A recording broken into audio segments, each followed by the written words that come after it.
we will go deep into the realm of the unknown and question everything as we search for the truth. We will explore the possibility of countless phenomena within the ultra-spectrum, and together we will learn that it is all connected. This podcast is brought to you by the Extraterrestrial Support Association, and it is a live stream broadcast. If you have a question, send me a super chat or become a YouTube member. This podcast is brought to you by the Extraterrestrial Support Association. Take a seat, relax, get ready, and welcome to Beyond the Tinfoil Hat.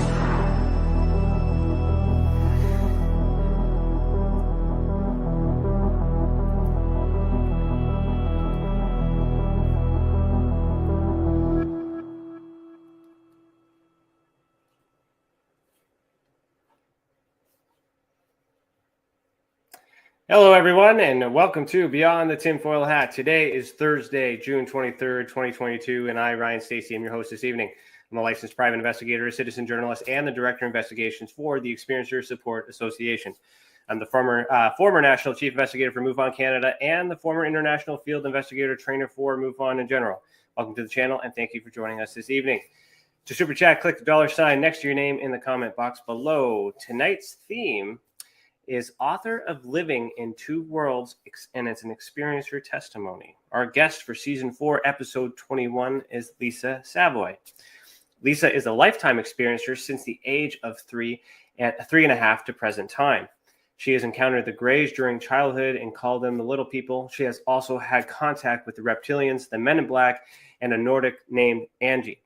As she grew older, her experiences became more intense and traumatic, but she managed to make it through. Lisa now lives in Windsor, Ontario, with her 2 boys and her beloved husband. She is grateful for the steadfast support of her husband and family. Lisa has compiled a true account of her lifelong experiences with extraterrestrial beings, Men in Black, and so much more. In her recently released book titled Living in Two Worlds, A True Account of Alien Encounters. And that's right here, which you can get on Amazon, and there's a link in the description as well.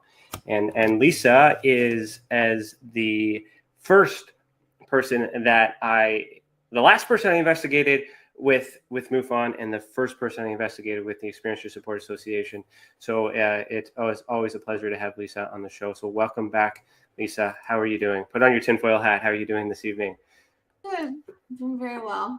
Good. It's good to see you. Yes, it's been, a couple of years since the last time I've been on your show. Well, this is Season 4, and I think you were you were definitely on Season 1, probably Season 2 or 3 throughout the years, I would imagine, so different stages. But yeah, it's been a while, and you've evolved. You're now an author.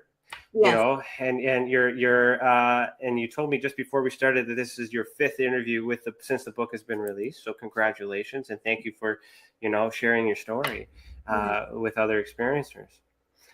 So we're gonna start with the icebreaker from CC. So let me just play our little jingle here.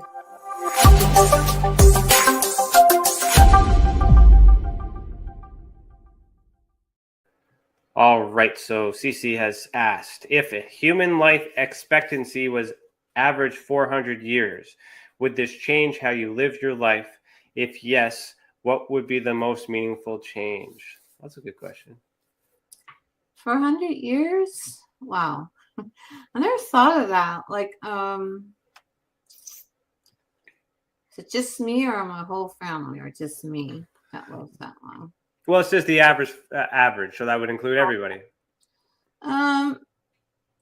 It probably would change my life because there's so many changes going on as time goes. Especially the future would be interesting. Would people be doing more deep space travel back then? Will there be no more war, no more fighting? Would it be more peaceful? And if I were 400 years old and they get involved in deep space travel, I probably want to get into that. I'd probably change that way. And my family, how it would change them, I'm not sure, really. Right now, my husband, he's into his hobbies and that. He's into that type of thing. He does love traveling, so that could be part of his thing in the future. 400 years to me seems like a lot of time. So like, I mean, there's pros and cons. So like, yeah, we don't have to rush. We can live our life because we don't have many years left. Like when you get to that 40, you're like, it's okay. I got 160 years left to go, or 260 years left, whatever the math is. That's wrong. 360. There it is. Final answer. You got all those years to go, and it's like, that would be so long. And then, but like, what time period were you born in? So like, Yeah. if you were 400 now, so like 400 years ago, like the 1600s, what would like when we're talking about ufology and all this other stuff, we'd be able to call bullshit because we're still alive, so like there's some advantages. But what happens? That's a long time. I don't know. I got ADD. Like I ain't got time to live 400 years. Like that's a long time. But anyways, that's a good question. Thank you, CC. It is. I like that one. Never been asked that question before. I like questions like that. I like that too. I'm enjoying these, and it helps. These icebreakers helps. Set the tone. Okay, so I normally ask every guest, why are you the way that you are? But I know why you are I don't know why, but I have invested conversations with you to understand why you may be the way that you are. Did you want to maybe elaborate, why you think these experiences are happening to you? I was quite young. I was 3.5, Mm-hmm. and I just learned not that long ago. My mom is an experiencer as well. Okay. And I know it goes through family line, and that could be one reason why it's happening too. Like my mom, only one she's been talking to is me. Like I'm the only one in our family that knows that she's an experiencer, and she had some experiences herself. Even with helicopters, she's been having some truly, really strange experiences with them. Like fly kind of low. Like she lives in a 6 apartment. Like this, on there's 6 floors in the apartment she's in. She lives on number 5. And when you have this huge black unmarked helicopter flying your level, like she had her balcony door open, and they were basically right her face level, and her curtains are blowing back, and her hair was blowing back. It terrified her. And I was on the phone at that time, and I can hear this commotion. I didn't know what was going on, so she told me. It'd been going on for a while, and she's never told me. So I thought, what the heck? So do you think that because your mom is an experiencer that's the reason why you're an experiencer? More likely, because it does go through family. And my grandmother told me stories about how she would see a disc-shaped object once in a while. My grandmother. So your grandmother had experiences as well? Yeah. She didn't say much about it, but she would see a disc-shaped object in her area. Like sometimes to be out in the farm, she would see it at the farm. Okay. With her parents on the farm. So for those that may be listening to this for the first time, do you want to maybe explain, I guess, their experiences and then how that relates to your experiences? Maybe elaborate on that just as a refresher so we can get up to speed. Okay, so how mine are similar to everybody else's? Sorry? Oh, sorry. Let's make sure I understood what you meant by the question. You just want me to... Yeah, just explain your experiences as they've happened. But I want to get into the new experiences that is in your book that we haven't really gotten into in previous episodes. So I just kind of wanted you to get us up to speed. Tell us about these experiences that you've been having. Recent ones? Yeah. Okay, sure. Okay. Well, not that long ago. It was early spring. I had this really interesting experience. I woke up early in the morning. I was wide awake. I was not asleep. I was wide awake. I didn't look to see the time it was though. I'm lying in bed, and I can feel like a vibration over my house, like a helicopter or something over my house. And it was cloudy. And I looked out the window. And I seen like this really bright bluish white light come from the clouds. It came right into the window and went right on me. And at the same time, I heard this really loud whining, humming sound in my head. It hurt. I couldn't move. And that's all I remember. Okay. I don't remember anything at all. Now, did you do any regression for that one? No. No. I have to talk to, I want to do regression for that. Okay. I have to talk to her. So I said, like, because I'd rather be down there, like it's in Toronto, and yeah, I have to go down there and. Okay. So what kind of experiences did you have prior to that? That wasn't the first one, right? That you've had multiple. Ones, yeah. Right? The recent. Oh, there's quite a few. The Reptilians. Mm-hmm. I have seen them in my room. I have seen the Men in Black in my room. And there's a couple times they'll be in my room. They come from my closet. I would turn my back. I'll be wide awake. I don't even get a chance to take hold of my husband. As I try to move towards him, I can feel a hand going around my chest, my stomach, and a hand going in my mouth, and smelling something strange, and then that looked Debbie up. I had experiences like that. I have your copy of your book here, and I just wanted to point out: is that one of the Reptilians there? Yes. Yes. Yeah. So you want to tell me about that? How is that a frequent guy, or how often does that individual come here? That's the one when I was younger. That's when I was probably 8, 9 years old. Okay. We were moved from Cambridge into St. John, New Brunswick. Okay. And I would wake up, like my dad, my bedroom was just by the living room, just across from the living room. And the room was like more to the left side of my room there. And he would have the light on. He'd be sound asleep. I would wake up and I can see this huge shadow-like figure going from my right of my door, walk right by and go right to the left. And I would get up, go to the door, look for it. My dad's there sound asleep. Then he'll wake up and say, "What are you doing up this hour of night?" I just told him I couldn't sleep, but he didn't see it. And it's like only came when he was sleeping. Right. I've seen that multiple times. Like my two brothers, my oldest brother and my youngest brother at the time they were seeing this shadow as well. Because their bedroom was just down, not too far from mine, on the same side.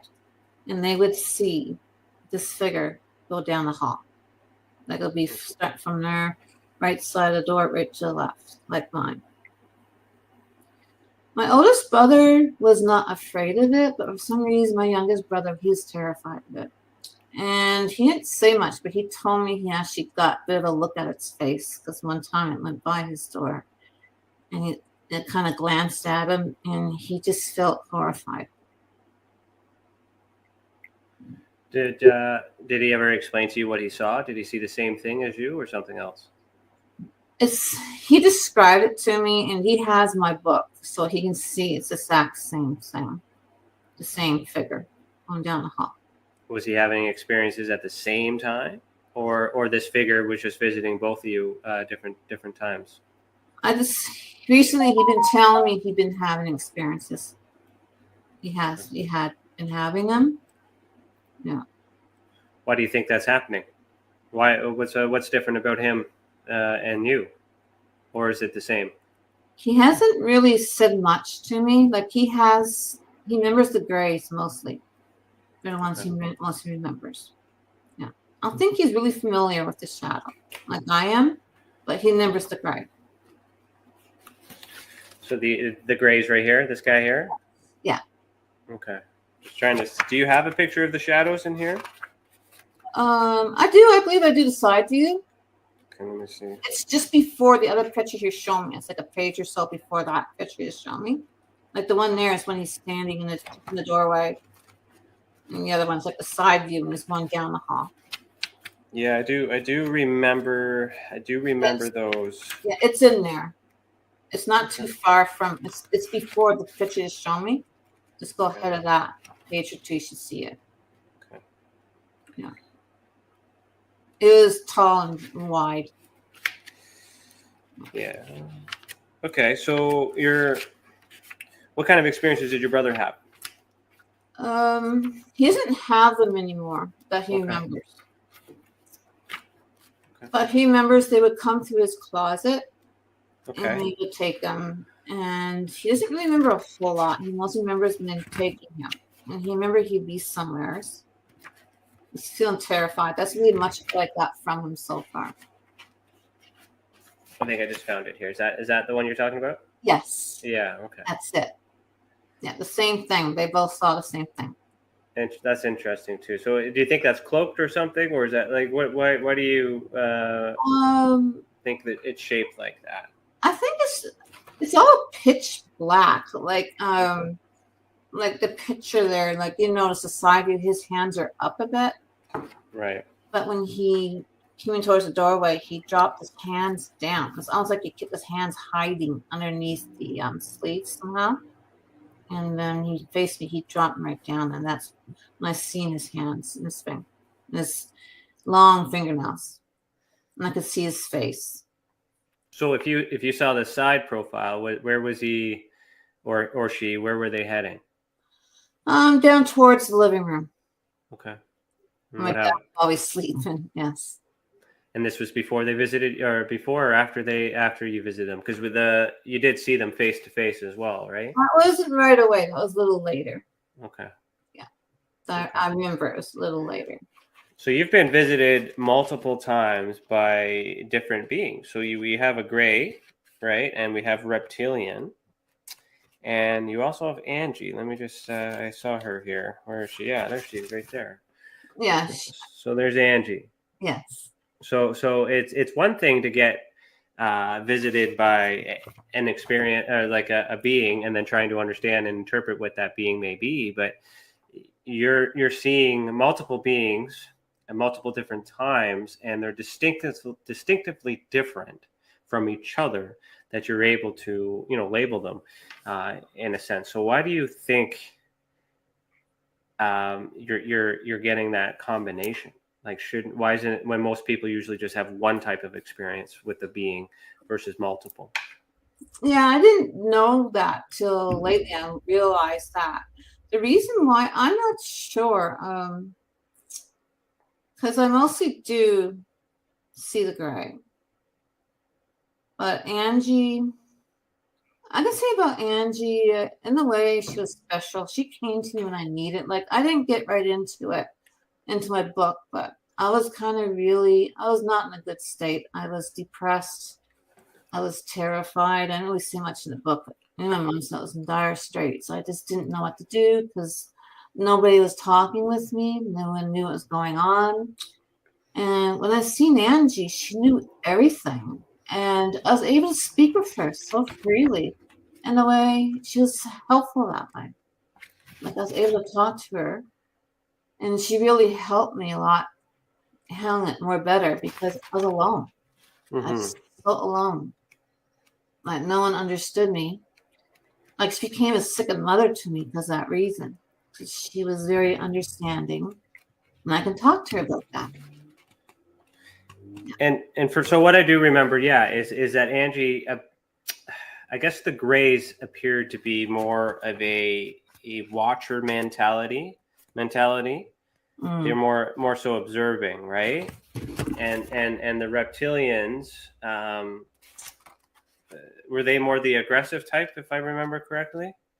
First time I seen them, they were men in black, and okay. When they were with the MIB, they came across being very threatening, very stern, and their appearance was like, first time I seen it, it's like I didn't know what I was looking at. I just remember they looked like T-Rex. The best way to describe them, like I was looking at a T-Rex. Mm-hmm. But they can talk. They can use their mouth, and they do both. They use their mouth and telepathy. They do both. And what did they say to you? First time I seen them, I don't really remember. Okay. It might be, but I remember mostly them saying my name and not harming me. That's what I remember. But it was I don't remember a whole lot. Like I didn't really get into that yet, my hypnosis. And you saw them before you met Angie, right? Angie came later? Yes. Not too long. I've seen them 5 times with the MIB. 5 times before I met her. Have you ever seen them together, the MIB and Angie? No, it's just her. Like when she took me to the hangar, there's other people there like her. Okay. There was people there that were working there. Like some had like a light gray jumpsuit, and some were wearing like a light tan jumpsuit. Okay. But I never seen any gray. Never. That I remember. So when I'll just say up to page 58, I'm quite familiar with the experiences that you've written in here, because I helped you uncover some of that, and we made the referrals to Leslie as well for regression. And I'm quite familiar with the story up to that point, but 58 on is all new information that I didn't know about until I purchased this book. So I do have questions because I didn't get the chance to investigate them, but at the same time, this is intriguing. Reading it in a documented form. So you have another individual here. It says his name's Brandon. So who's Brandon, and how does he fit in this mix? Where did he come from? Okay, I remember one. First time I met him is when Angie brought me to the hangar. Okay. We went in. We came out of the ship. We took a turn to the right, and not that far, she meets this man. He's a little taller than her. He has more of a complexion. Angie's so pale, like almost like Snow White pale. And he had more of a complexion. He was taller than her. He had reddish blonde hair.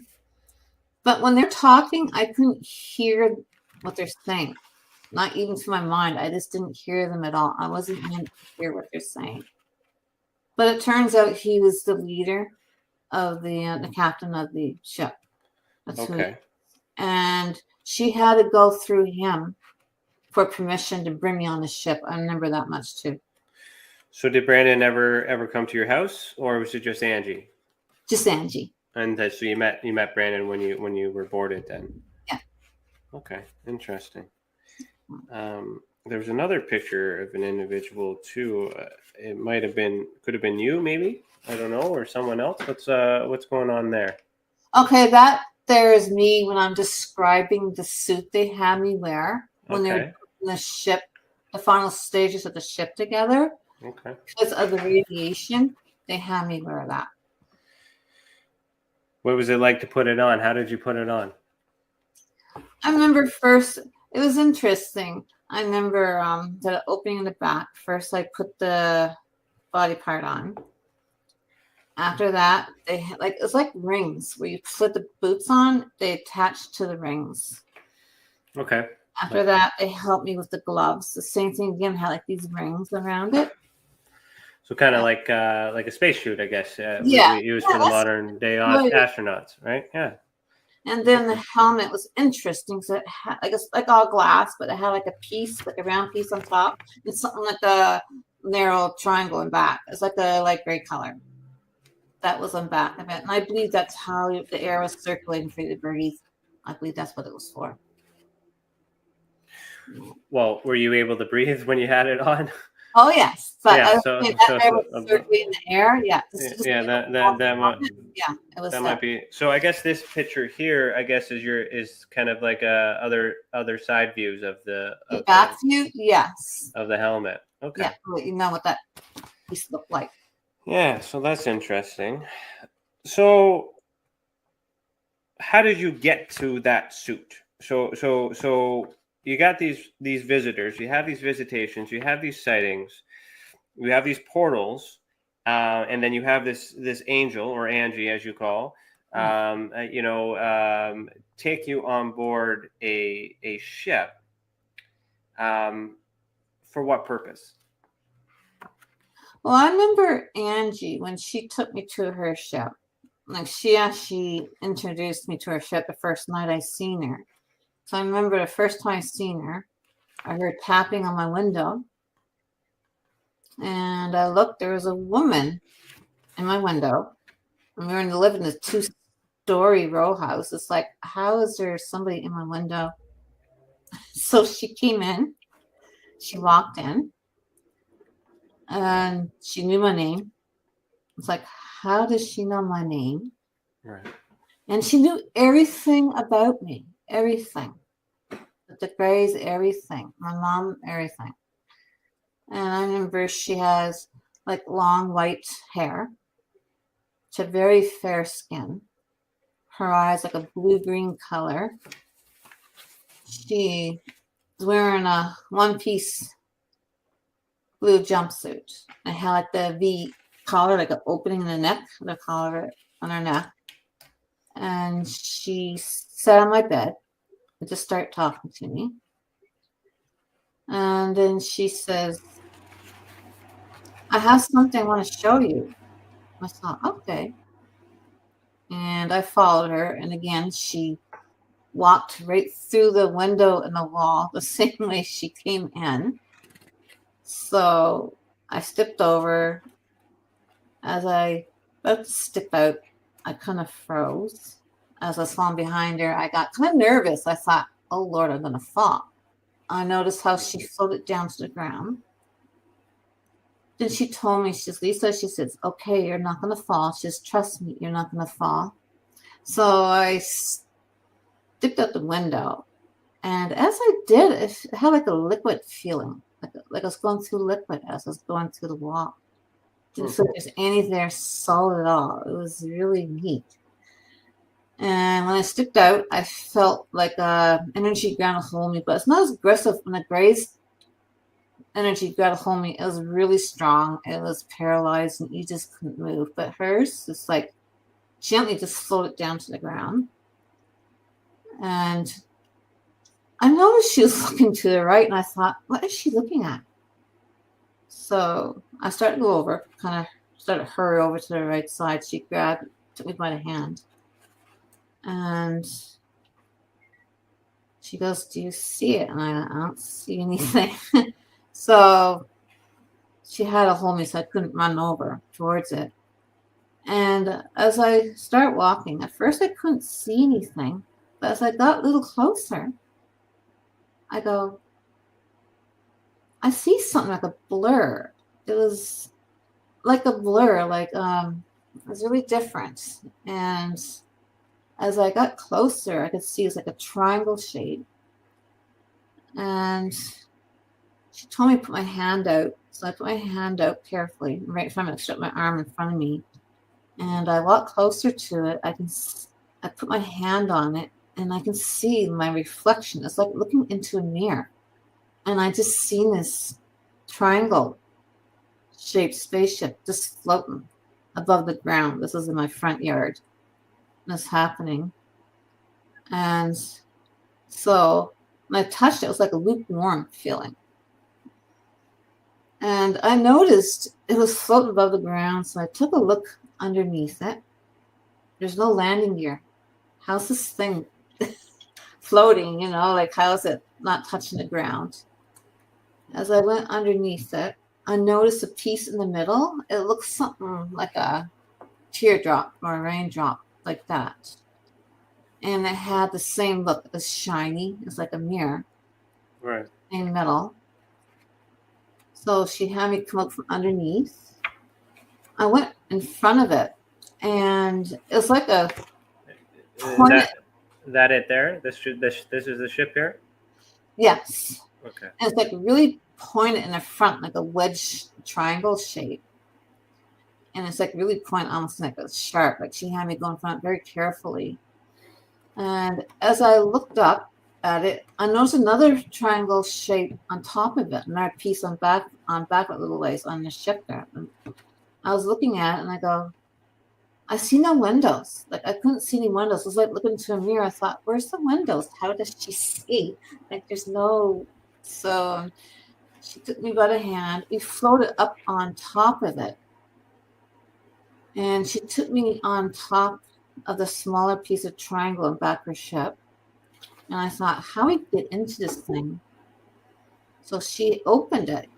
You know, like when you take a pebble and you drop it in the water, how the water opens like a circle? Yeah, like the ripple? Yes. Mm-hmm. And as it done that, it opened up and I can see like, look really bright white in there. So she let me in first, and I still going over to the right side. I thought I was sitting in the middle there. I wasn't sure I was supposed to go. There's seats there. Then she told me to go over to the right side, so I scooted over to the right side. We both sat in the seats, and they moved forward a bit. Just forward. I thought, okay, how did these move the way they did? And as I was sitting there, I was looking forward, and I go, I can see outside. Like it's like you couldn't see the windows from outside, but when you're in a ship, you can see the houses right in front of us, like people living in front of us. So like a I guess a two-way mirror. Yeah, Sense. Like Yeah. that. It was like wow, and it was so bright white in there. Like the whole ship was white, except for there's an arm piece on the right side where you can put your arm on, like a medium gray color. I didn't know what it was for at that time. But it was all white. I remember there was a ball in front of me where I was sitting, and she had something like a screen. I'm not really sure what that was today. I just remember something like a screen. I don't really remember. This picture here, right? Yes. Yes. Yeah. Okay.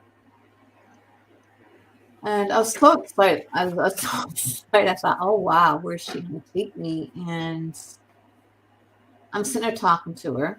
At first, right away, I didn't know that we're moving because you don't hear any sound of engines or nothing. You don't even feel any movement. I just remember looking out the window, and I can see that we were moving. And we're moving very fast. Like everything's like a streak, like a blur. You know, you look out the window at night, you can see lights on the ground, or during the day, you can see what's underneath you. Mm-hmm. It's just like a streak. We're going that fast. It's just a blur. I couldn't tell where we were at times. Were you on Earth still, or in space, or another planet? Like where did you? Earth first a few times, and then she started taking me into outer space. And it's just seconds, Ryan. Just matter of seconds. You're from Earth and you're above Earth. And she took me around it, over it, under it. And I would see day and night on the Earth as she took me around. It was fascinating. It was just fascinating. Now, do you recall if you are physically being taken, or is it more of a mental experience? Oh no, it was physical. Physical? Okay. Yeah, I'd be wide awake. And you can feel everything you touch, and it's more of a real. Oh, it's real. No. Yeah. Very real. It's too real. Very real. I can feel it, everything. It's real. So these people are these beings are visiting, and Angie is the one that's taking you around for a ride, that's bringing you on the ship, gets permission from Brandon. What are the Greys and the Reptilians doing, and the Men in Black? What's the point of them? What did they do? Ever since my childhood, I found the Greys very cruel. They like there's a part in my book, it's called a planetarium. Like the last interview, the person I was speaking with, like he asked about the planetarium. I don't think I put it in my book. Maybe I should have, but I told him I believe the planetarium was a reward for behaving and not causing trouble, just doing what you're supposed to do. I really believe that's what the planetarium was for. It's the grace that took us to the planetarium. And but for what reason though? Oh, the planetarium, it was like a reward. If we did what we're told to do, if we, since I completed the maze game, I did this and that, that's what they... So can you elaborate on this planetarium? Like what exactly is it? What exactly is that? The planetarium, I remember, it's different from the rest of the ship because most of the ship was like a bright white. But the planetarium, the walls were like a medium brown. It was a large room. It was medium brown. And one part, they had like a huge window from floor to ceiling. And all you can see is the stars. I remember I would walk up to this window and just lean on it. And it felt like I was literally out in the stars. It really did. And I just loved that feeling. And it was... down the other end, there's like this huge bronze, like a plaque or something up on the wall there. And what it was is like a huge star chart, like from one point of the universe to the other. It would show all the areas where the Greys have been to, where they traveled through. And as a child, that's when I learned how huge space is. And I say huge, I mean space is huge. It's more immense than your imagination. It's really big. And I learned that through them. And I actually learned like there's other stars out there with planets, and these planets like ours had moons. Yeah, there's quite a bit out there. So why do you think their point is educating you on that? Why are they showing you that? Is there a reason? I think too, I always had the interest in stuff like that. As a child, I always found space very fascinating. That could be one reason why they're showing that to me. Okay. But there's no other reason to that other than, like, is there education to that? Or is that's where we're from? That's just, you know, okay. It was a bit educational. It was. When I think of it, like some people ask me if they're training we're training in certain ways, especially when I talk about the maze game. Yeah. And that's kind of what I was trying to get into, because I'm aware of that, because like these symbols, right? That's part of the maze game, right? These symbols. Yes. Like. Yes. So talk about the maze game. What is that? I'll start from the beginning. Yeah, okay. Training right down to the end. Okay. Yes. Like there was me. There was another girl there. And there's two boys. We're all the same age. Like close in age, like 3.5 to like 5 and 5 in there. And we always went to this white room. We would go in there. There was a rectangle white table. We sat in there on white chairs. Like all of us be sitting on one side of the table. And the Greys would be in front. And I remember a couple of them being behind us. Just make sure that we were doing what we were supposed to be doing. And we had something like a tablet. It was all white. And it had symbols on it. They were black. We had to learn these symbols. And once we had memorized, we had to write them all out on this tablet. And what we used to do, we used to help one another. We would actually help one another do these symbols. And sometimes you would have a little competition who can learn them first and who can memorize the most of them. We used to do that. But there's always this poor little girl there with me. She was never happy. She was teary-eyed. Sometimes she was crying. And I try to help her, but it wasn't easy. But when we had that done, they took us down to another area. When we got to the end there, we were going, the door split open. And also the room was really dark. And I thought, ooh, what's this? Like, why is it so dark? And we stepped inside it. We turned to the right at first, and you can see like there was these long, thin lights going up and down and across on the wall there. And the walls were like a medium gray.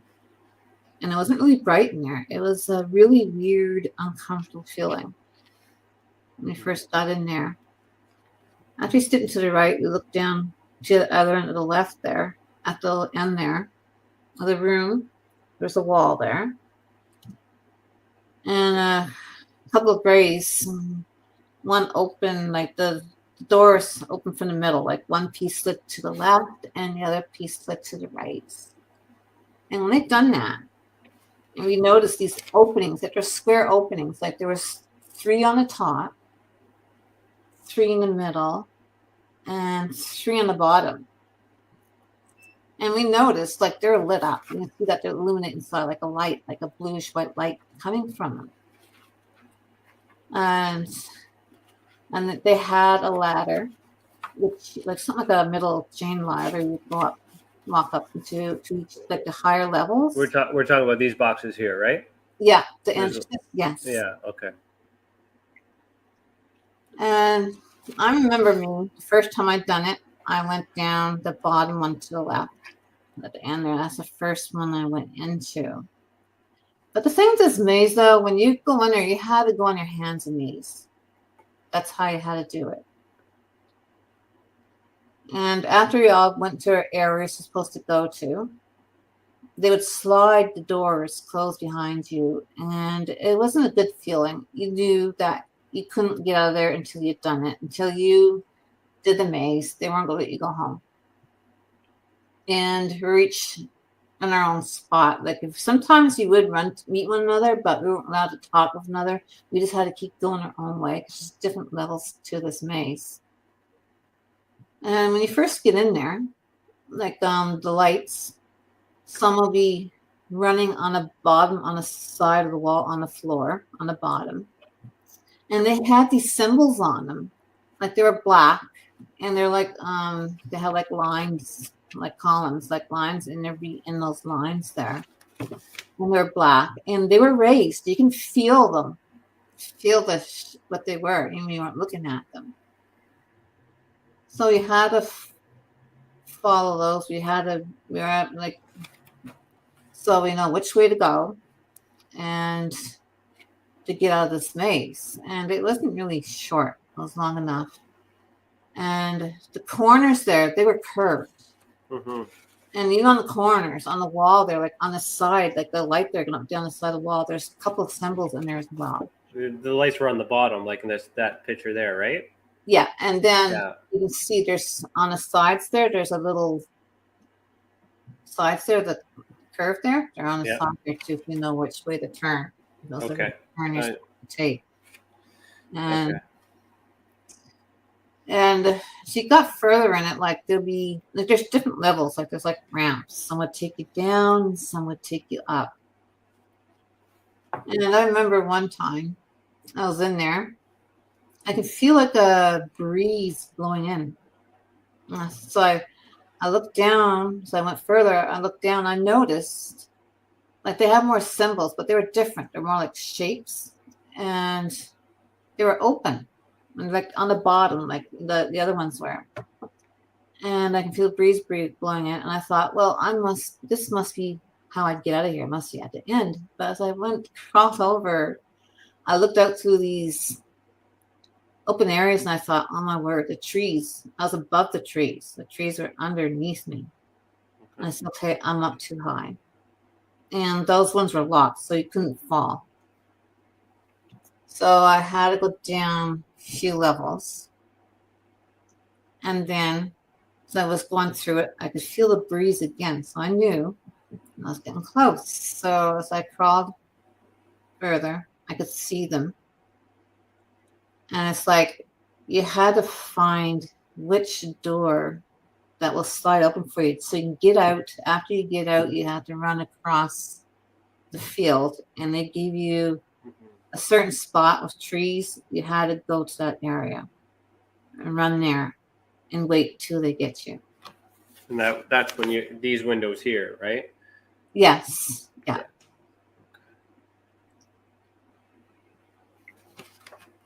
And we meet at that spot. Sometimes someone would get there before you do, or not get there till after you do, and we had to wait.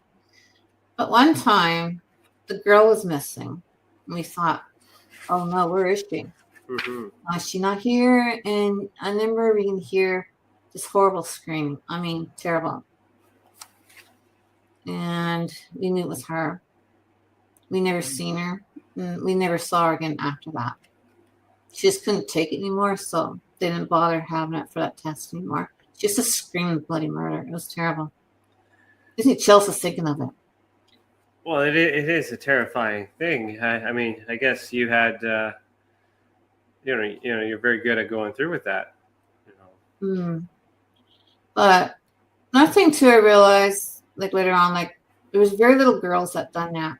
It was mostly boys. Okay. Mostly the boys that done that testing. I found that interesting today. Yeah. They did find another girl that to take her place. Was any of these testings have to do with your mind, or was it all physical? It seems to be very physical. That's the thing. Like I had missing time going in the field, and that it's just the thing though. It seems so physical. And then I had times of missing time. Nobody could find me. Nobody. And yeah. Okay. Yeah, because I do recall that when you found the tree, that was when they took you home, but the same spot, just a different place and time, right? That huge field I was in did have some trees in there. Yes. If it was in the same field, I'm not sure. I can't really say. And how far away was because they dropped you off somewhere near your home, right? Yeah, like the field was huge. This is acres big. Like back then, that's before they started. Like I was like I'm 55 right now, so that was a while ago. This is before they had any home or anything put in there. This is a huge field. There's nothing in there but trees and. So I got a question from Stacey, which is kind of along what I was thinking too. Is she's asking, do you feel you're involved in anything similar to what we call the secret space program? Okay, to be honest, I never heard. See, I didn't know a whole lot about this stuff, and stuff. Like I never heard anything at all about the secret space program until I met Leslie. I never heard of it. Okay. And so I was curious. Oh, what is it? Is it like I didn't have a clue? I asked her all these questions, trying to get information about it. And one time she put me under hypnosis, and she was trying to get that info out of me. And I didn't know much about it. Like I went online. I found a little bit info about it. Like the seller, he mentioned stuff about the secret space program. Randy Kramer, he told me some stuff that blew me away. It's like, okay, how's he know that? There's stuff about Angie's technology I did not put in the book, and Randy Kramer knew all of it. He told me everything. How does he know? And he's been involved in that.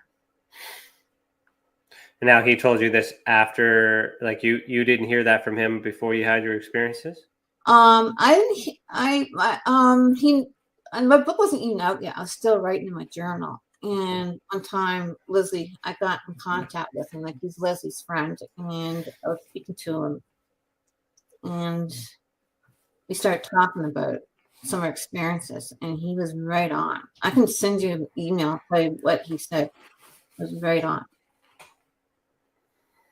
Like a reason why I did not put that in my book, if someone told me that it'd make my story more credible, like, you know what I'm saying? But he was right on. The spaceship, the everything.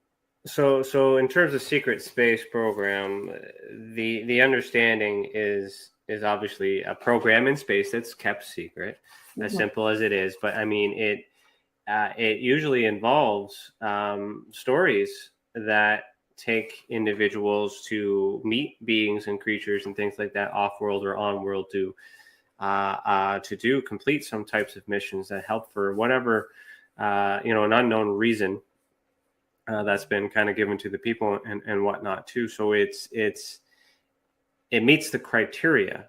Now, Randy has a different background and different understanding of the phenomenon.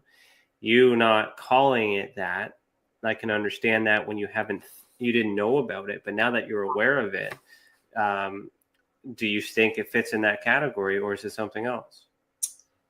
Like this was not like last year. I found books, like, you know, there's one part in my book that I seen them put a spaceship together. Well, there's other people claimed they said the same thing. This triangle ship, and they're describing, it's like, oh my word. Wow. So how do they put the ship together? How does that work? Okay, at first they had like a frame. I'll try to explain this. That's how I do the picture so people know what I'm talking about. Like, I remember they had like a silver middle frame. Like the top part was something like a upside down Y, you know, like a Y, right? And you bend the bottom part right over to the top part. Yeah. Like upside down. It was like that. And underneath it, they like stand as like another piece there. It's a little thicker and going down, and it's attached to something like a V on the bottom. Is it this thing here? I'm trying to see. Yeah. Yeah. Okay. Silver. That's it. Okay. So this is the ship that they're building. Yes, and that piece there apparently is the front. Because after I seen that, like, they show me small pieces. Like, I seen that part, first thing I seen, and then when I seen it again, they had like the bottom part, like the piece there where the piece is folding over it on Right. top. Yeah. Like a waxy thing inside, like a big piece inside it. And I didn't know what that was for at first. But she showed me pieces of a craft. Like, there's one there, it looks like a diamond, something like a diamond, but has a piece on top. So like that one there? And I had like another piece, as you can see, come up from the side there, like a black piece there, like the silver circles going around it, and right on back.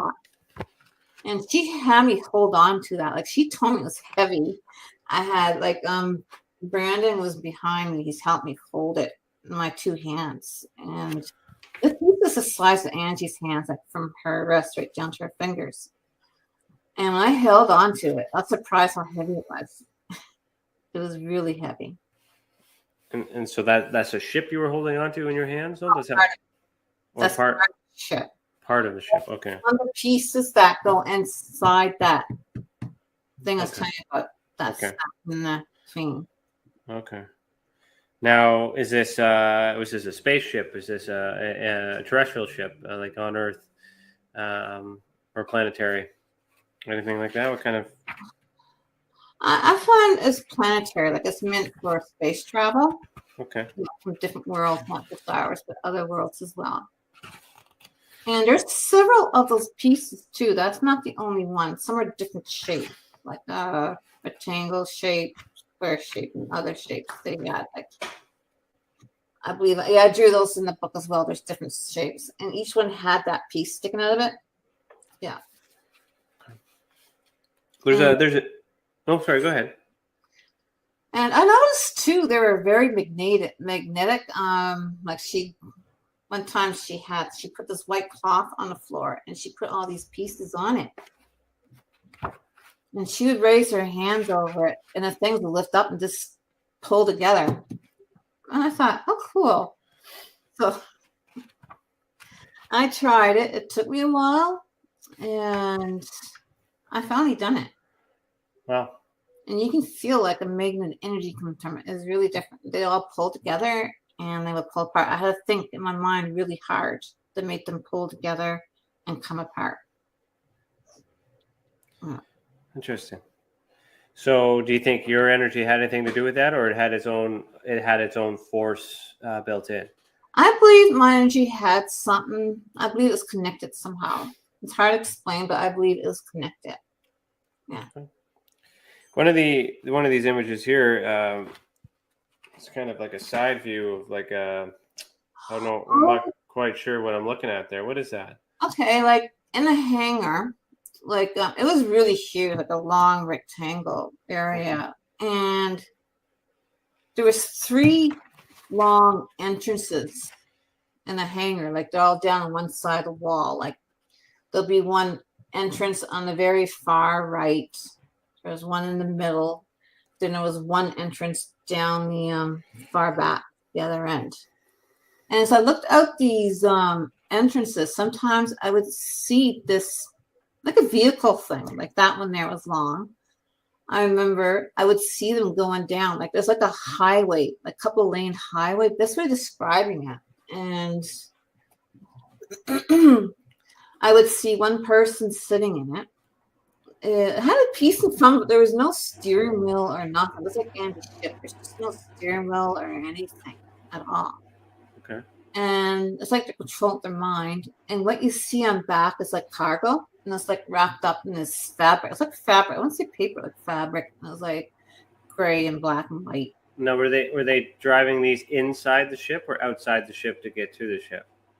Oh, they're for inside the ship. Okay. And another thing too about these things, they had no wheels. No wheels. Okay. All they had was underneath it was a white piece. And it just glide on the floor. There's no sound. Just glide it on the floor. And then they had a smaller one there. Like I had a girl there. She's a friend of mine. And when she came in, she'd be on the smaller one. Right. It held 8 people, 8 passengers, and the 9th one would be the one that was controlling it. The mind controls it, you said? Yeah, I believe it does. But person there's one man there. He had like light gray one-piece jumpsuit, and he had white hair like Angie, and he was riding it, smaller one, and he bringing the girl, the one that became friends with. She's like Angie. She had the long white hair. And she had unique eyes. They were yellowish color. They're pretty.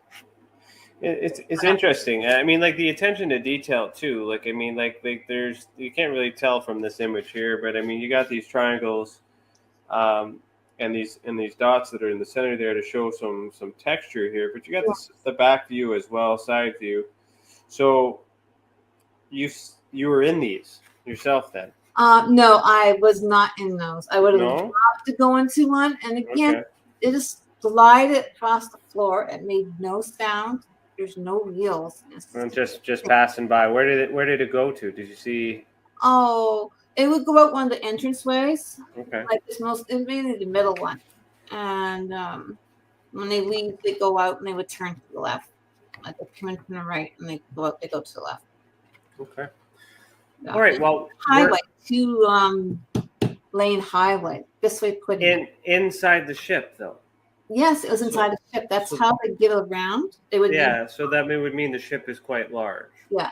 I just saw one piece. That's there's that huge room. Yeah. That's interesting. Okay, so we're going to pause right here, but we'll continue after a message from our sponsors. If you're listening to this audio-only version, head over to youtube.com/Experience Your Support Association and see the video that goes with this audio. So if you're listening to this, I've been showing these images, throughout this whole segment right here too. So you might want to check those out. But you can also purchase Lisa's book, and you can see that link in the description below. You are listening to Beyond the Tinfoil Hat, a podcast by the Experience Your Support Association. and we will be right back. It's your business. It's your property. Your assets are worth protecting. Blacklight Investigative and Surveillance Services specializes in patrolling and inspecting residential or commercial property against fire, theft, vandalism, terrorism, and illegal activity. People and buildings are monitored to prevent crime. Keep your property, your people, and your assets safe from threat. Our elite staff are dual licensed private investigators and security guards. Blacklight Investigative and Surveillance Services. Go to blacklightiss.com.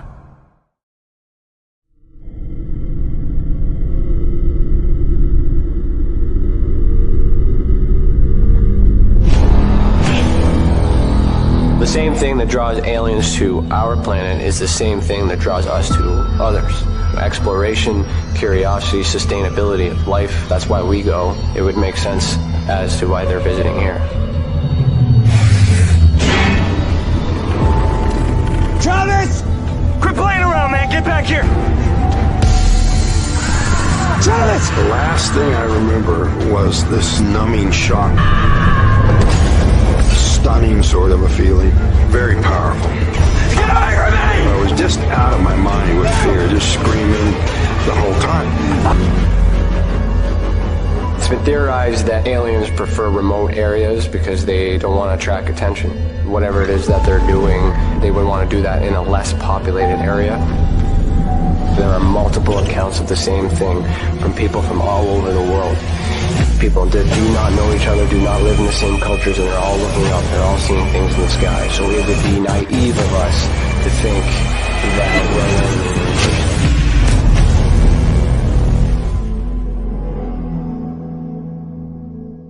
Ryan is one of Canada's leading new UFO investigators.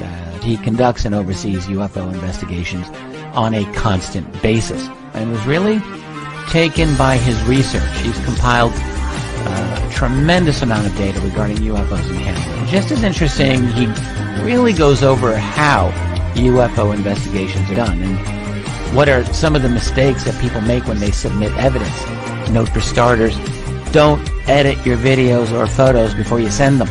If you want to hear more follow-up conversation between Ryan and myself, you can go to richardolamembers.com, where we have a candid conversation on ufology, the paranormal, and more. And remember, while we learn and grow and search for the truth, let's be good to each other.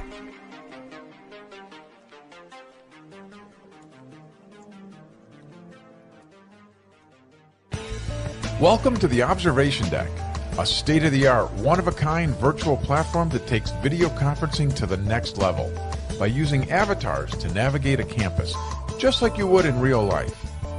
First, you install the application and design your very own unique avatar.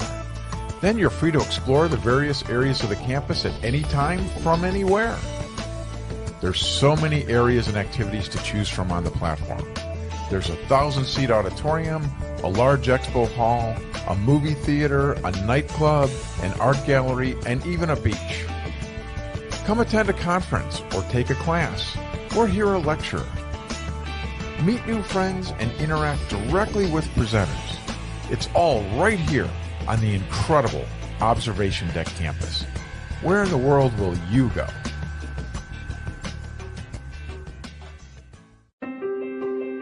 Have you ever wondered, or maybe just thought to yourself, if there were others just like you? You know, people with extraordinary abilities, psychogenic advancement, and perhaps unique intuitions. Maybe you just wondered if there were other people who experienced unimaginable, unexplained, or even unusual and paranormal events. Are there people who have more questions, more fears than answers? Well, you're not alone. You've never been alone.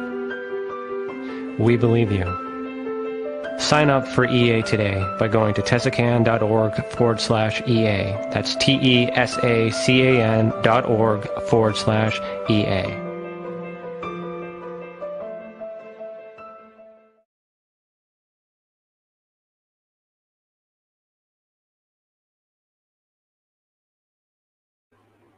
Welcome back. You are listening to Beyond the Tinfoil Hat. Have you ever experienced an unexplained event involving the paranormal, UFOs, and extraterrestrials, dogman, or any other paracryptid, or any of the things that Lisa had explained tonight? Head over to our website, www.experienceyoursupport.org, and submit a report. Let the others who have already reported be that example that proves we are making a difference. And if it wasn't for these reports, we would not be able to do what we do. And for that, we thank you. And that is extended to you, Lisa. You know, a lot of the inspiration behind the ultra spectrum paranormal report and the ultra spectrum classification system comes from the very fact that you have a very complex case with multiple things. So I just had this open here too. So you can head over to Amazon and you can get Lisa's book here. There is a link in the description as well on the banner below. And you can get it in paperback copy for $12.95 or the Kindle version. And this is the cover right here. Right here. So, a true account of alien encounters living in two worlds by Lisa Savoy, and it was published by Promedia Press. So, how did you come up with the name? Living in two worlds. Mm-hmm. The best way to say that.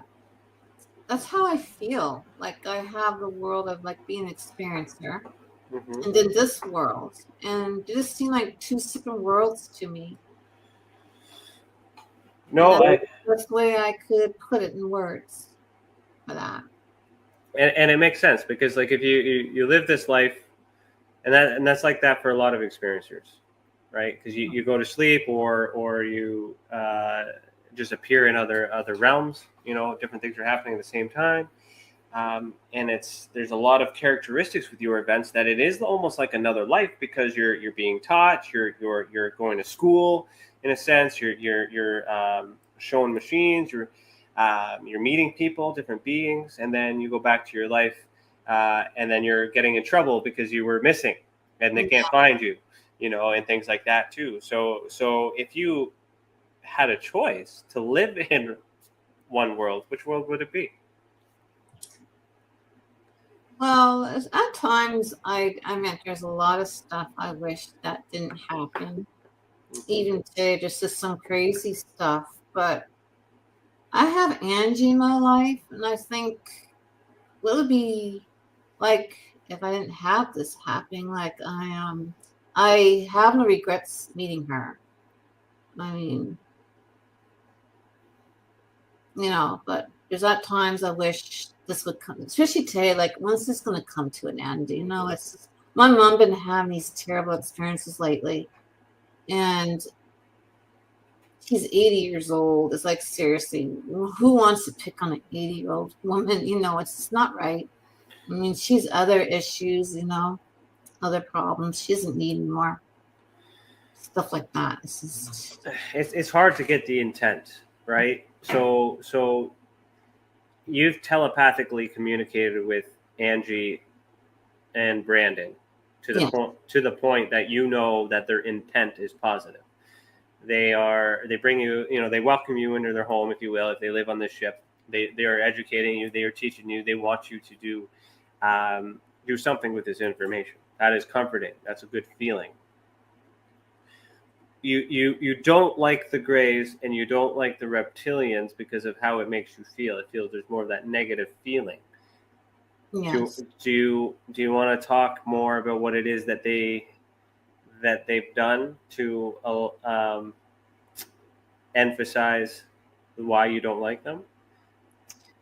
You don't have to. I'm aware. I just thought that maybe we would want to talk about the opposite side because it's not always pleasant. I'll be honest, the Men in Black been a little bit threatening lately. I'll say that much. Aggressive, and I don't talk much about it. Like, I can send you an email about it, but it's just like, it's okay. You don't have to.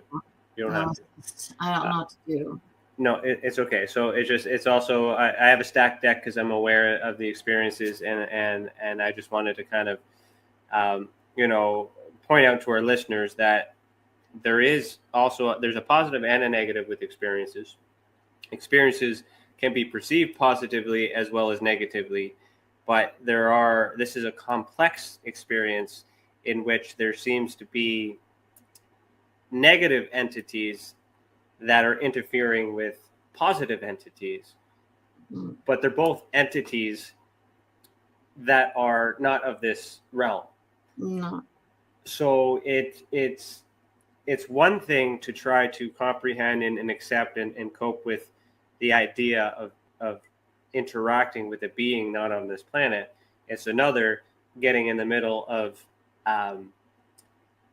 this war, I guess, if you will. But there's something about you as an individual that's within their appetite, if you will. So there is a need for the reptilians and the greys to disturb and cause harm. Equally, there's a need for Angie and Brandon to enhance and to grow and to heal you. Yes. You're stuck in the middle between that. So why do you that makes you special in a sense, but what are you going to do anything with this? Is there a future that they are prepping you for, or are they just informing you? Like, how does this work? Well, my last interview, the one Simon Brown, he asked me an interesting question. Like, he's actually the first one to ask me that question besides Leslie. He said to me, he goes, Lisa, he says, do you ever think you'll see Angie again? And I said, yes, I really think I am. I'm not sure when. I can't say, but I feel it's getting closer. So that's all I can say. I just have this very strong feeling. When was the last time you saw her? Physically, when I was a child. Okay. I have seen her psychically in my mind. I have done that. And the little girl I made friends with, of course, now she's an adult. I have seen her too. In my mind. So this had started at a young age, and then nothing, and then you've lived this whole time, and then you've decided to write a book. My mom's the one that got me to write the book. It took her a little bit, but I've been talking to her about my experiences for a while. And one time she says, Lisa, you should be really writing these down. So I started doing that. A couple months later, I told her. And she goes, oh, you should have it published as a book. I go, oh, I don't know. I said, I'm going to think this over. I wasn't, at that time, I just wasn't for it. But I thought about it. So I told her, it's okay, I'll think about that. I think I'll do that. And I've been writing it for a while. And that's very supportive of your mother as well, to encourage you to do that. I believe, too, you're the one that helped me get in contact with Anna. I remember straight. Yeah, because I'm always an advocate to getting it off your chest. Journaling is a very good idea to document it. It's good to get it out of your mind, and that's what I try to encourage you to do, is just document it. Make the reports. You get a copy if it's easier, so we can look at it, things like that. But then you continue to journal, and then you stop. You had no need to make the reports anymore. It became a habit, and you were journaling, and then your mom encouraged you to take those journals and put it into book format. And then I introduced you to Anna and Leslie, as well, for hypnotherapy. And now you're on your own. Training wheels are off. And then at that time when you first reported to MUFON, by the way, you were not this person that's sitting in front of me. You were having a really hard time. Yeah. And so, very proud of you. Very, very proud to see you, as an experiencer, evolve, and you have a lot of support, and that's good. So now that it's written, now that you've done it, how do you feel? Actually, it feels good having that done and having it out. Like, it always will be out. Like, I always will have it out. I am writing more stuff down, but I probably will have another book, but you may have to wait for a bit because it's not easy writing that down. And ever since I gave my book out to Anna to pass to the editor, some of my experiences went downhill, just went crazy. I didn't know what's going on. If anyone told me that could happen, I would never believe them. But it's just, I don't know. It's just, I got it done though. My book is out. It's done, so it's always will be out. And to put pen to paper, that puts you in a very, for any topic, writing a book, any biographies or self-biographies or, this is experience or testimony. These are personal things. These are things that you have experienced and genuinely believe wholeheartedly is happening. And there's risk of judgment. Yeah. And you didn't care. You did it. Well, I mean, I'm sure you did care before, but you've done it. And now, how are you being treated? Actually, like a neighbor knows about it. She probably told her other friends in this area. Like she has a book. My friends, my family. Actually, I'm not being treated any different than I was before. See? So I'm lucky. Very lucky. And all these fears that we carry are, and with fear of being judged and ridiculed because we believe in something or have experiences that cannot be explained. They hold us back. So now you can move forward. Now you're I hear that you're still journaling. You have ideas to you have the need and the want to write another book of additional experiences. Why are you doing that? Why are you doing the second book? Because the first one came off because you needed to do something more with it because you had all this information. Why go through it again? Ever since I for over a year now, I've been communicating with Terry Loveless. He was a really good help. I don't know if he knows, but he was really good help. Helped me do, like I was communicating as a process of writing it and then sending it out to the editor. So he encouraged me a lot. Like I've been doing like over a year now, and he helped me a lot. And you did too. Anna, Leslie, they helped me a lot.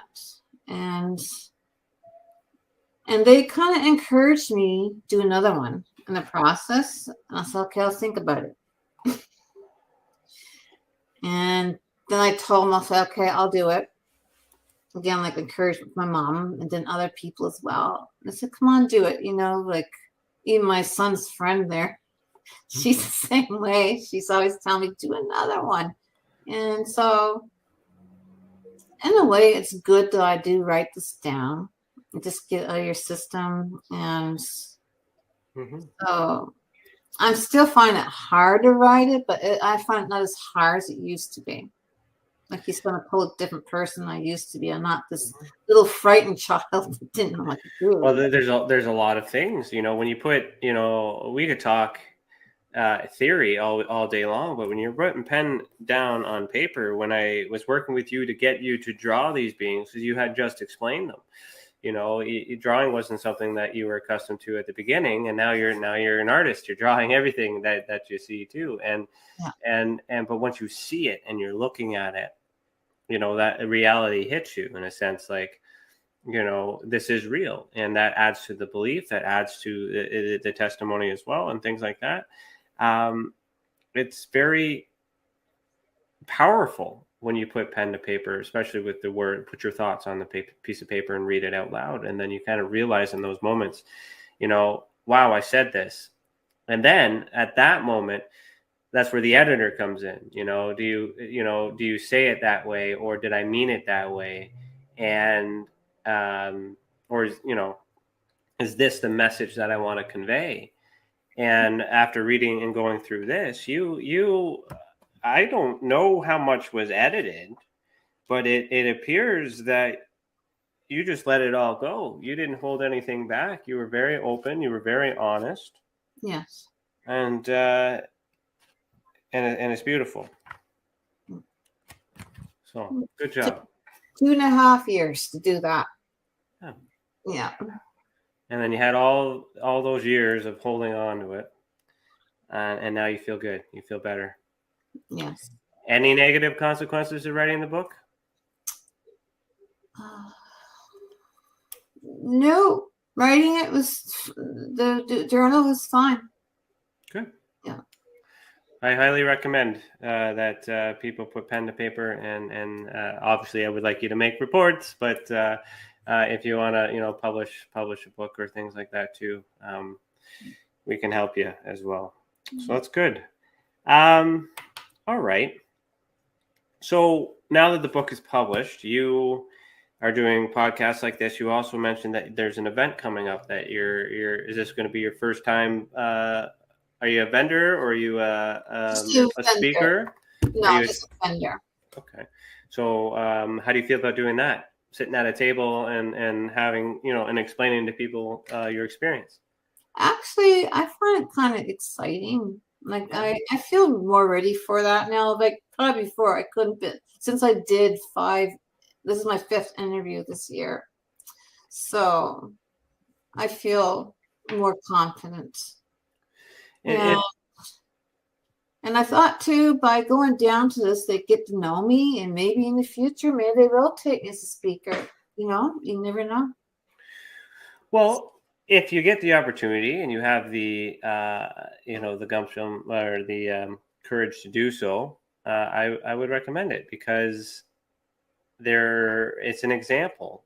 And I don't know who's listening. I don't know who will be listening to this to the replay. But I can say, that having moments like this and explaining it gives opportunity for others to say that happened to me too. There's validation, and because you're able to speak up, imagine all the others that were in your same shoes, that are still in your same shoes, that might want to do this as well, but they're afraid of all this retribution and all these, all these negative things that happening to them. So you're becoming a role model for experiencers as well. So if you get a speaking engagement, why not try it? And you'd be surprised. I remember when I did my first speaking engagement with MUFON, it was like a 10-minute segment. I didn't want to do it. I was nervous as hell. I'm not an experiencer then, and I did it. I had like notes and cue cards and everything, and I didn't look up. I didn't do anything and all that other stuff, but it was good enough that, that people liked it. And then just here I am doing all these other things. It evolves. And I can say with the pattern, actually, let me show you with our new website. So our new website here, if we go to investigations, let me see here, go down to our evidence. So we have event categories. If I go down to beings observed, I just click that and let this pop up. We have a variance of beings that were observed. So these are some of the cases from 2019. So I haven't uploaded 2020 yet. Are you okay with me identifying which ones are yours? Or yes, that's fine. Okay, so this one here is yours right here. With this particular case, there's the men in black. You got these cloaks here, and I just want to kind of show with this visual evidence database with this particular case on the number 25. This is a different event, but you notice how they're wearing a cloak as well. Yes. So this individual wasn't able to remember the face, but the fingers kind of look a little reptilian, if you will. Different color, it's gray, but that might be not what they remember. So we can only get certain details with the colors. And then you can start, as we build the database, we can start to see characteristics that are similar. This one here is like similar to that secret space program in a sense, but there's human beings that are present and things like that too. So the point that I'm trying to make is, because you did things, it also for us, it gave us the opportunity to present your case and have others report, because others are starting to see the same, and then we're going to see other things like this. So this is on the website if you haven't seen this one yet. Essentially, here's a little recreation video. Did you see this video yet? I've seen one. one with Angie and the spears. Yeah, I think it's this one here. So I don't know if I have that one. That one. I didn't see this one yet. You didn't see this one? Okay, let me play it here. Yeah, I couldn't find that one for some reason. Can you hear it? No. Okay, it's all right. So there's music in the background, but so this is the one when you had injuries too, right? Yes, those were horrific. They were.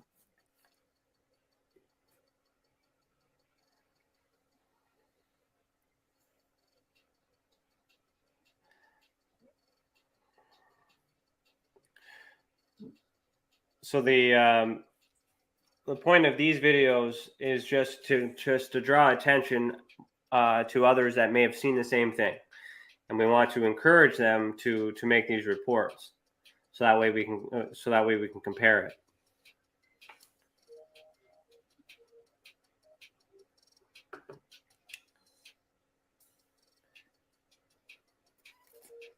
And I wouldn't have been able to do these color drawings if you didn't draw as well. So this is kind of, a way for us to bring it to life. Mm-hmm. Well, I've always enjoyed your videos.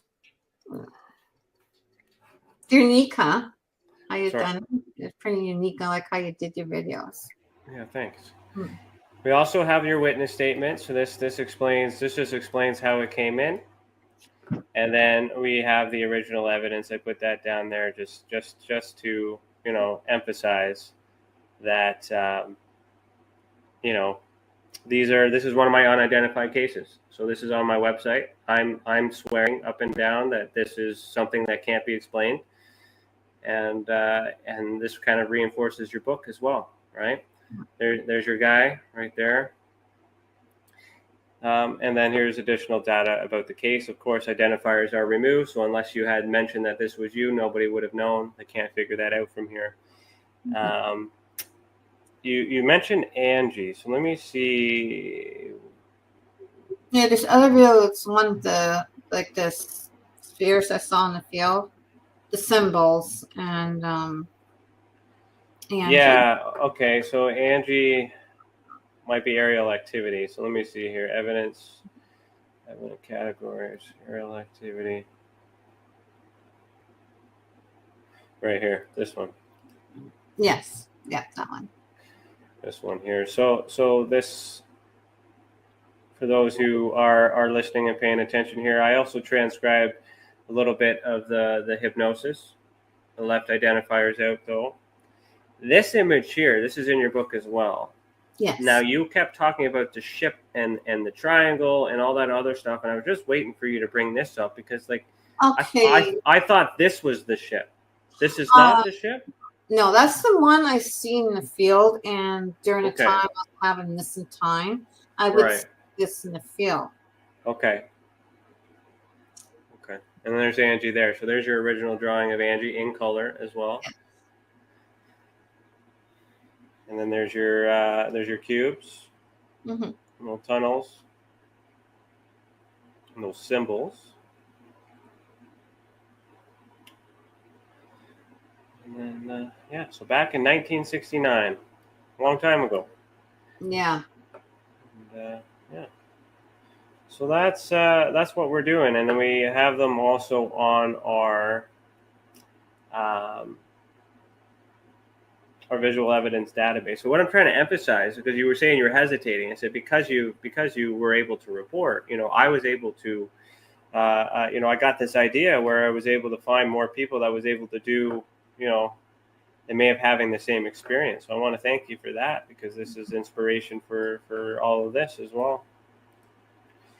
And it's also how we were able to come up with this classification system. Where is it here?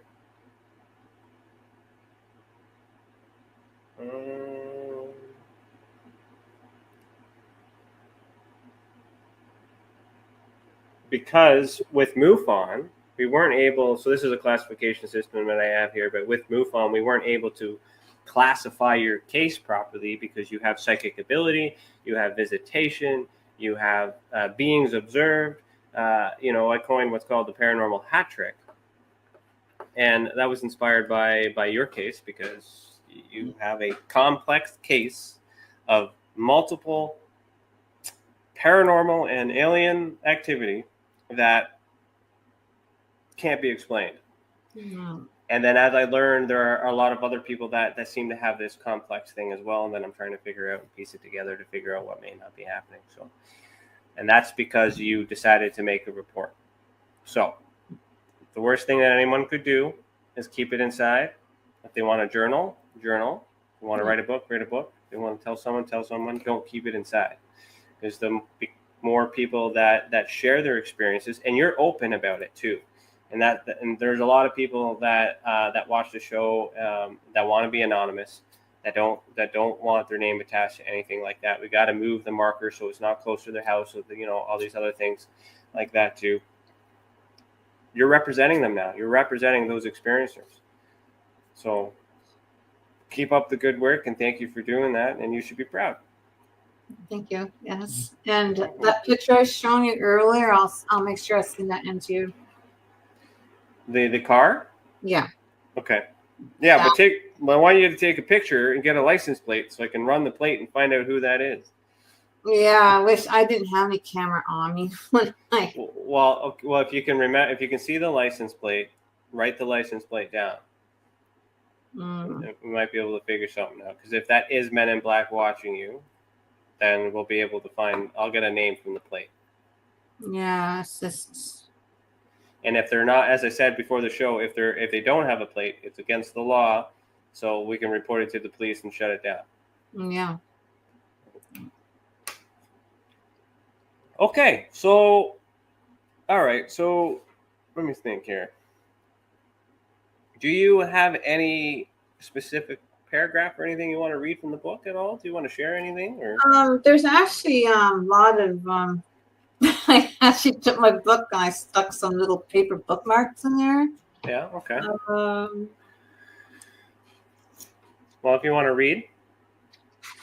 I can read about the spear in the field. I can read that part. Okay, go ahead. Since I didn't do that part, so I'll read that one. Make sure I get the right. Yes, I do. Okay, I'll read the first part. When I was a child of 3.5, we used to live in Cambridge in a row house. We had train tracks sit on top of a small man-made hill in our backyard, and behind that there was a large field. I wasn't allowed there, but I went there anyway. I would leave by my front door, turn right, then walk a fair distance down the street from our home until I reached the part where I could go under the tracks and into the field. One day, I walked part of the way and encountered a basketball-sized spear that hovered before me. While I watched, the spear slowly moved to the right, then stopped and continued to hover. Was it an angel? At first, the spear was white, that became orange and then turned red, then started moving toward me.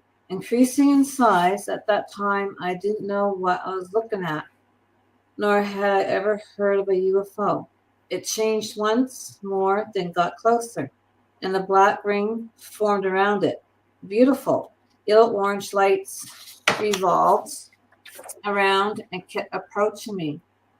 By this time, it had descended, it had stopped glowing, and then taken on a metallic bronze sheen.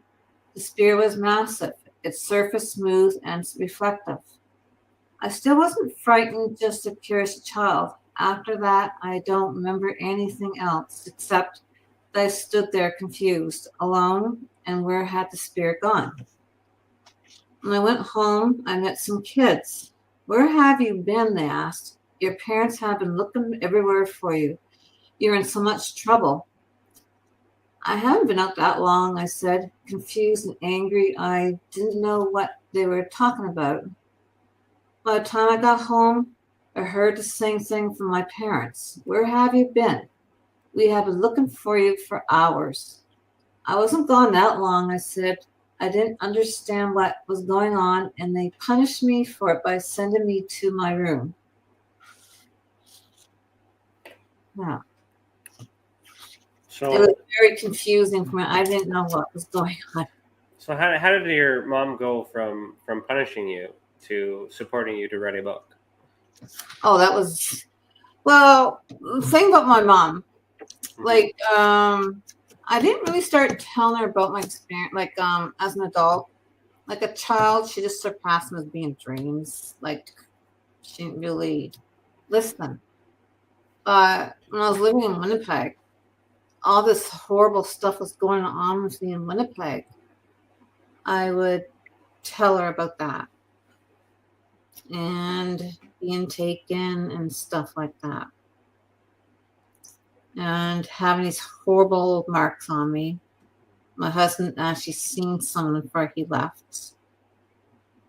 And so I talked to her about that for years, right till living here in Windsor.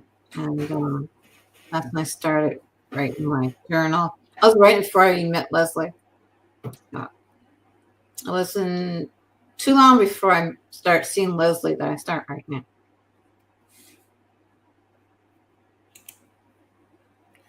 We want to. It's a good thing that you brought up Leslie too. So Leslie Mitchell-Clark is a regression hypnotherapist. I met her through the Mutual UFO Network. My opinions on regression has since changed. Not because of Leslie, but just how complex the investigation process has gone. But I'm curious to know. But, how was that experience for you going into trying that for the first time? What happened? And how was that for you?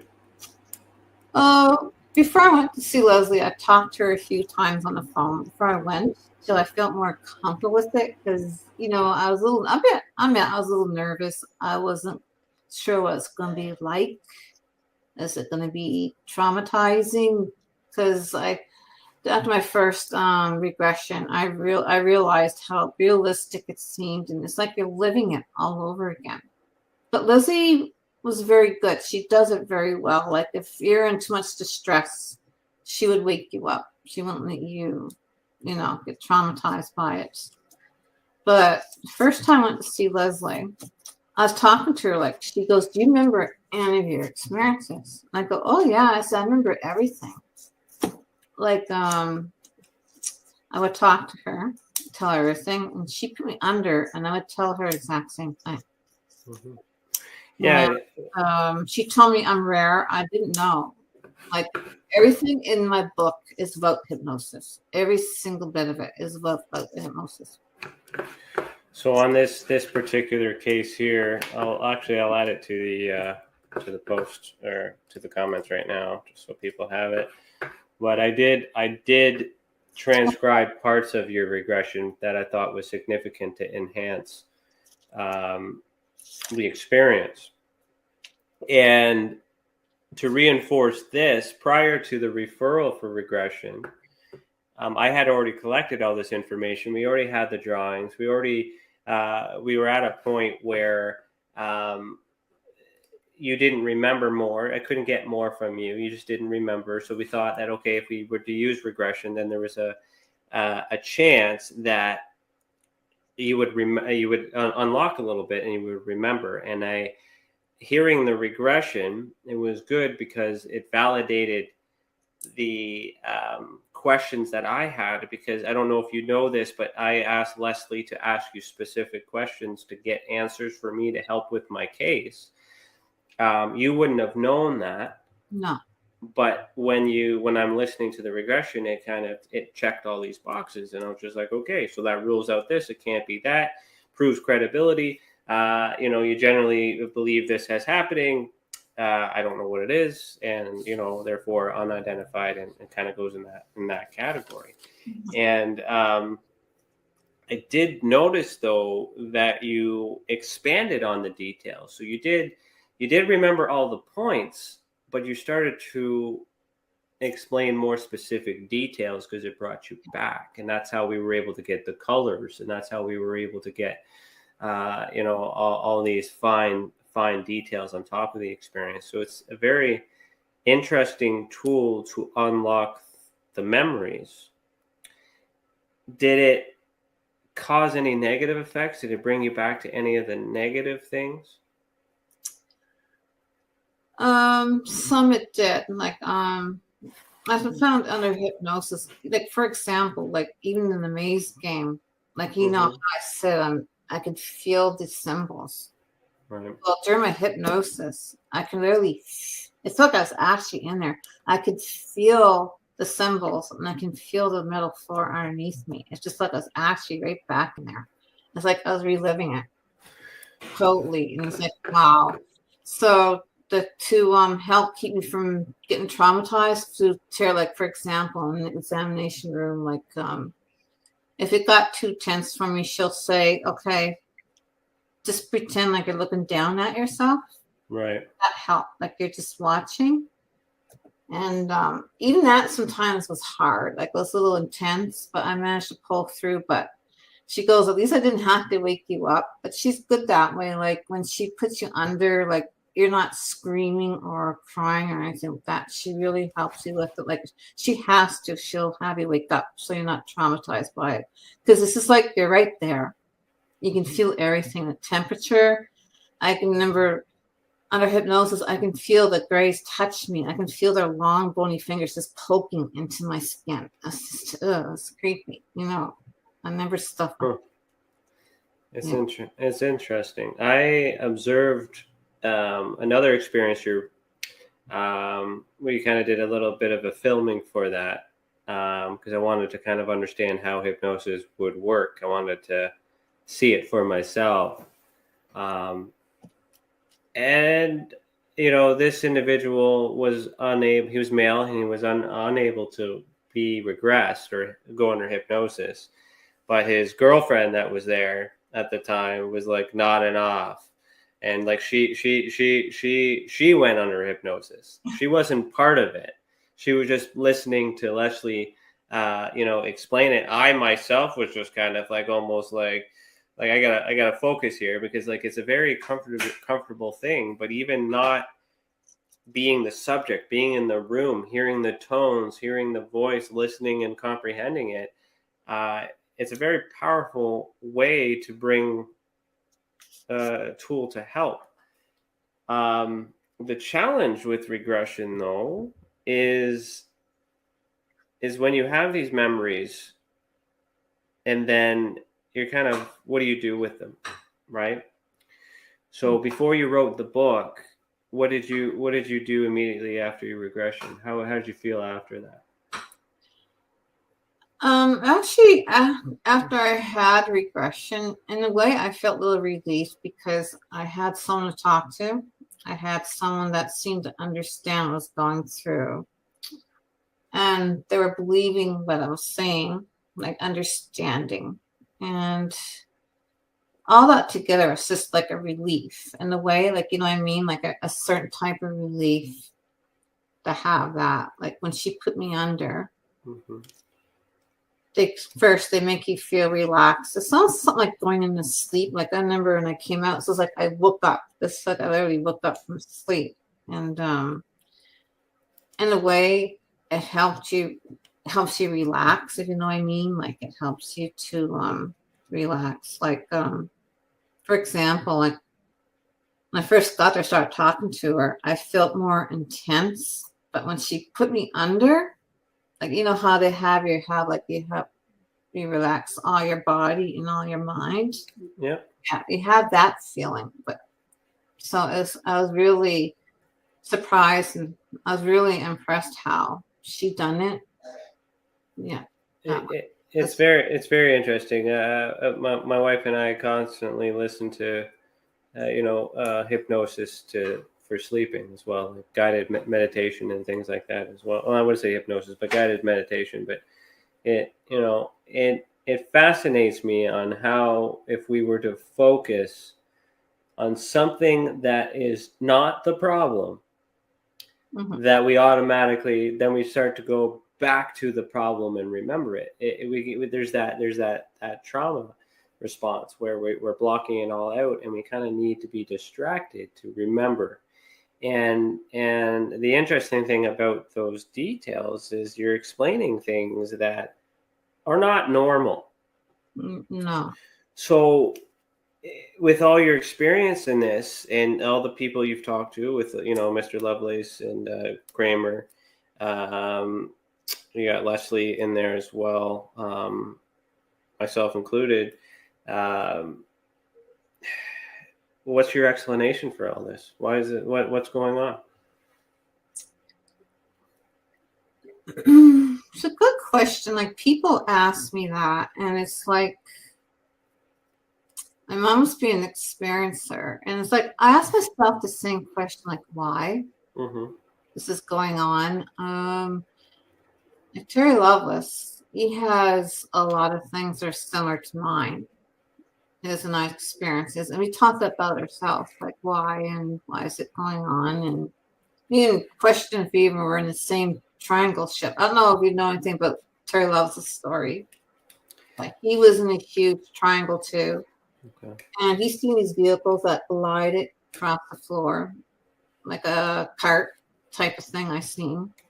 It's very similar. And he had a friend, ET too, that was really close to him.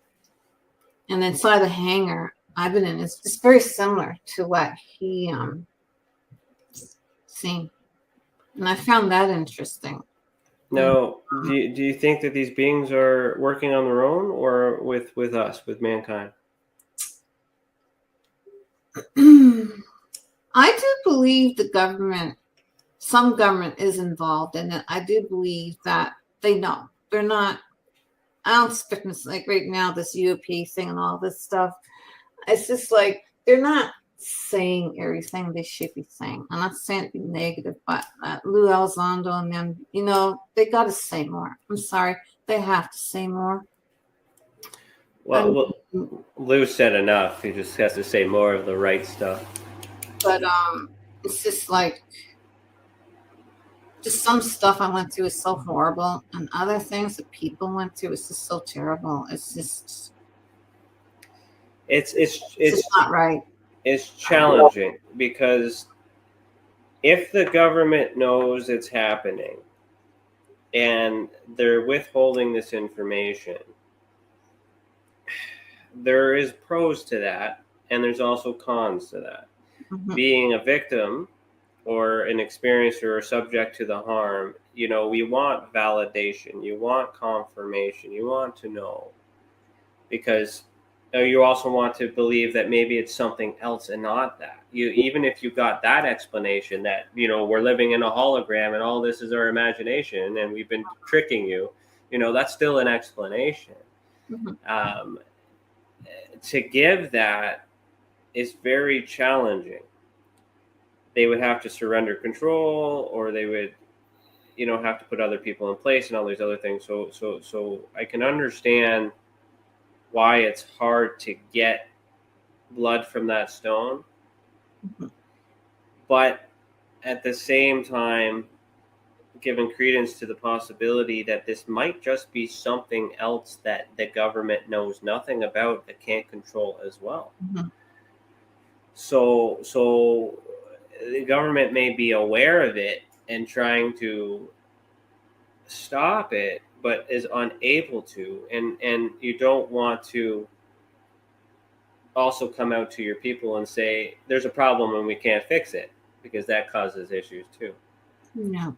And so it's challenging. So something is happening. There is some parallel dimension, perhaps, maybe some interconnected mediumship between things that we know is possible. Some people have the ability to get there, some people do not, but we don't know enough in order to confirm. So do you need the government to tell you that it's real to continue? It would be nice to say more just for everybody else, but mm-hmm. Personally, me being an experiencer and talk of other, I like you. I mean, I talk to many wonderful people, and I really no, I'm an experiencer. They don't have to say anything for me, but there's a lot of The world should know really what's going on. But what if the government doesn't actually know, and the government does know and can't do anything about it? How do we live with this? Well, maybe if we all work together, maybe, if you know what I'm saying, we can help one another through. Yeah, it's all about how we feel about it. Yeah. I look at it this way: if it's real or not real, it's subjective to change based on belief and personality and understanding and all these other things. But if it's affecting you in a negative way, then help, do these, there's protocols to take in place to feel better about it, and then help others feel better about it. And if you feel better about it together, then you'll learn from each other. Yes. There's a lot of hate and there's a lot of anger out there. There's a lot of things for many different reasons that we can't even figure out, the answers to a lot of things. Mm-hmm. And I'm not gonna. I already know what your answer is, but we're gonna, for our last segment, might as well say it anyways. For the sorry, not sorry. So let me bring this in because I'm kind of tying into this here.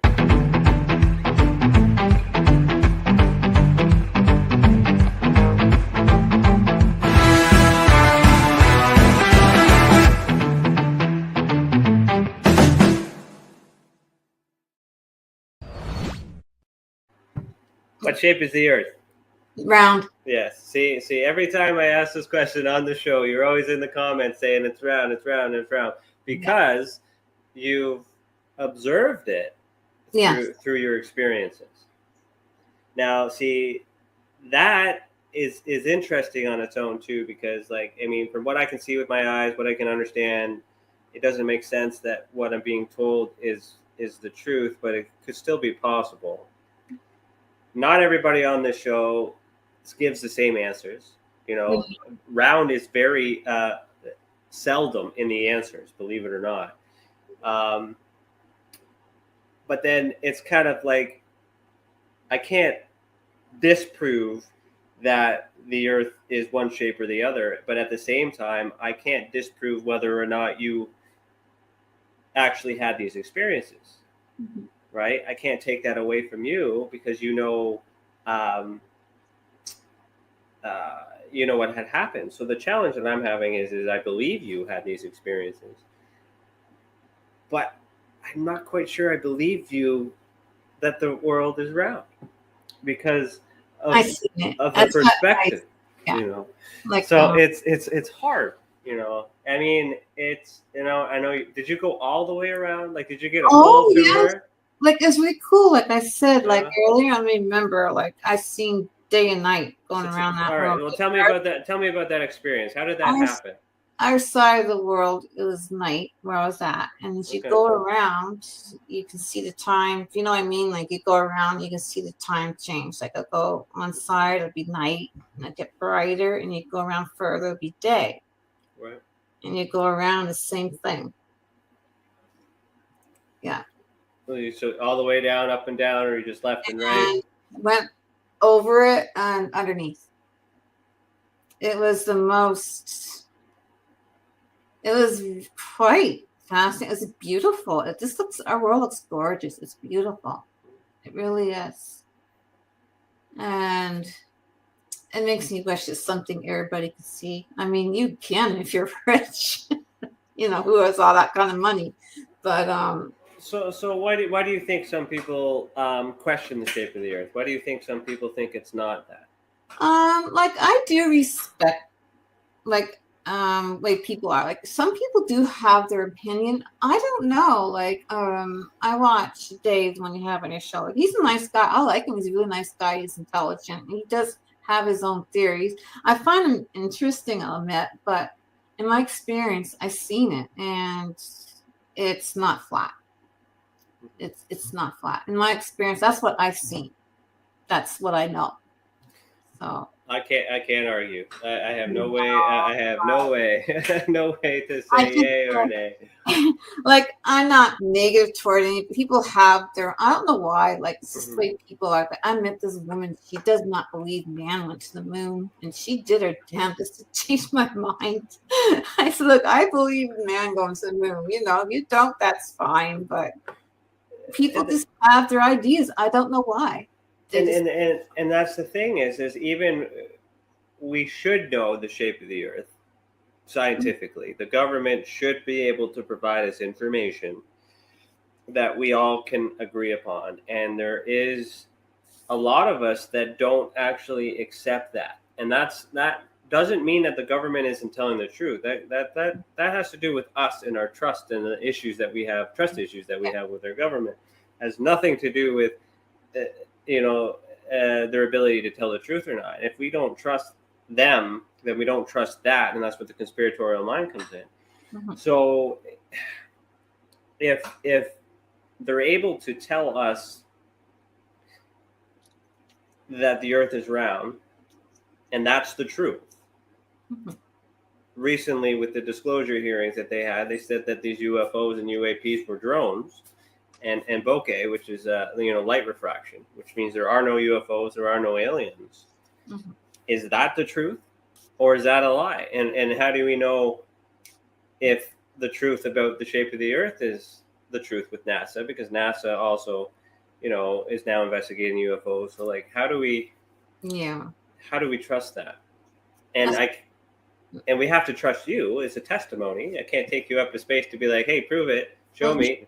Take a picture, so we're having a conversation with, and we sometimes we trust those opinions, but how do we know? No, like if you don't see it, if you don't have that knowledge on your own, unless you see it, that's the thing. Does the shape of the Earth matter? Not really. Doesn't change anything. No, like I just, after seeing it, you realize how fragile Earth is. It just makes me wish people were looking after Earth a lot more better, but that's one change we can have. But no, it's something to see. It's like you watch NASA and all that. Until you're there, experience yourself, you just don't know the feeling of it. It's does what you see look anything like the images that NASA provides? From space, yes. Okay. That's what it looks like. Yeah. Picture perfect, not photoshopped. It's real. Beautiful. Okay. It looks more beautiful in real life. Just like, for example, one time went to Germany, and I always seen these beautiful pictures of castles inside and outside. It wasn't until I actually went to Germany with my husband, and he took me to these beautiful castles. And until you're really there seeing it, you don't really have to feel it. It's just like Earth. It's just in such an awe. It's beautiful. No, I agree. And that's why I can't talk you out of it, because you've seen something that I haven't seen, and it's just theory to me. And then now it all comes down to trust, and it comes down to belief. And there's a lot of people out there that will fight their argument. And unless you can see it, unless you have the proof, there should